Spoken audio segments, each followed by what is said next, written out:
Wait, this didn't last long at all. Jimmy Kimmel's back?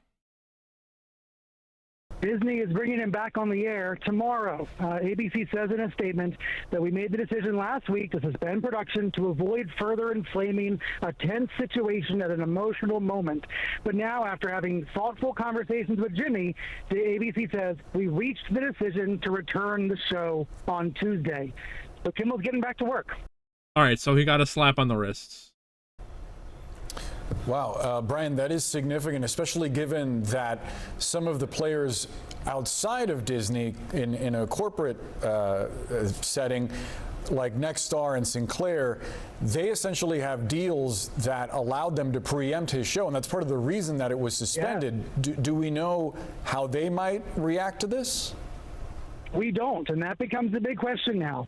Will these local station affiliates choose to air Jimmy Kimmel Live, or will they continue to protest the comedian, even though the network is bringing him back nationwide?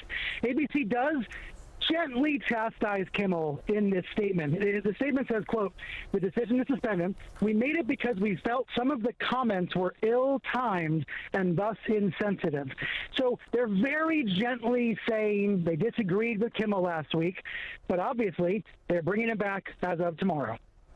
And we don't know, obviously, all of the considerations that went into this, Brian.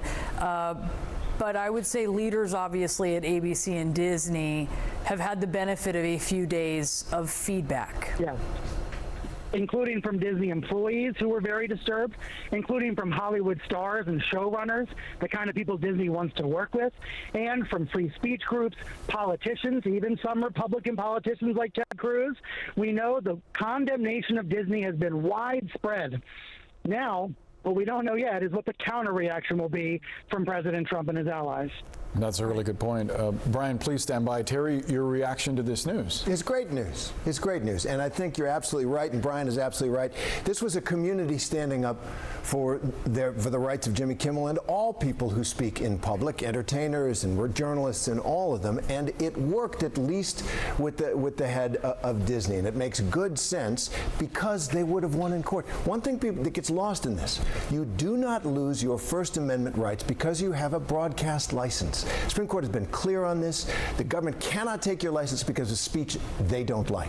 You were talking about Katharine Graham when the news broke, and these are the considerations of these bigger companies about how they're going to handle this and how they're going to think about it. They do have the benefit of some history as they do consider these moves. Right. Well, Katharine Graham, when Nixon threatened to take her FCC, the Washington Post FCC licenses, they had some local stations. It was a main source of income. She published them anyway. She said, forget about it. And that kind of corporate courage is rare, especially in the face of an administration that exceeds by many orders of magnitude any other presidency trying to silence speech it doesn't like. If we still have Brian, I want to go back to him because one of the interesting bits of reporting that we got over the last few days was that Kimmel was actually preparing a monologue that would up the ante against some of the feedback that he got from the Trump administration. I mean, can you imagine, Brian, what might be formulating in terms of a response when he gets back on the air? Right, Kimmel wanted to defend himself. So now Tuesday night's monologue becomes even more interesting. What he will be critical, and it might affect what local stations decide to do going forward. Yeah, certainly will.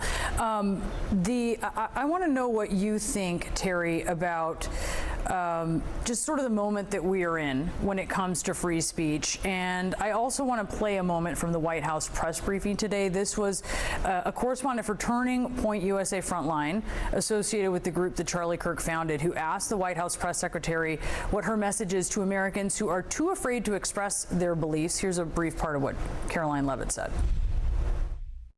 We have a right to free speech in this country. The president supports it. It is protected by our beautiful Constitution. And Americans should not cower in fear. They should rise up in courage to continue speaking the truth.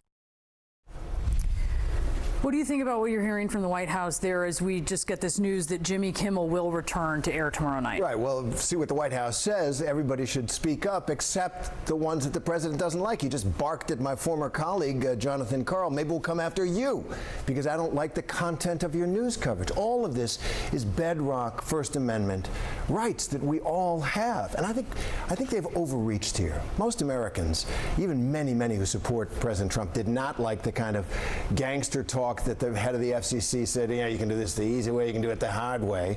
And they understand how precious this right is, even for people that they disagree strongly with. There's good common sense about our First Amendment rights, and I think Trump is running up against that. Yeah, Senator Ted Cruz said it was out of Goodfellas, to your point there. Terry, thank you so much for being with us. Really appreciate it. And this is the breaking news just in from Disney. Jimmy Kimmel, his show will return to air tomorrow night. Big news there, as a lot of conservatives who had been very pleased that his show was yanked off the air indefinitely initially were characterizing it as a firing, but his show will return. I guess nothing's forever.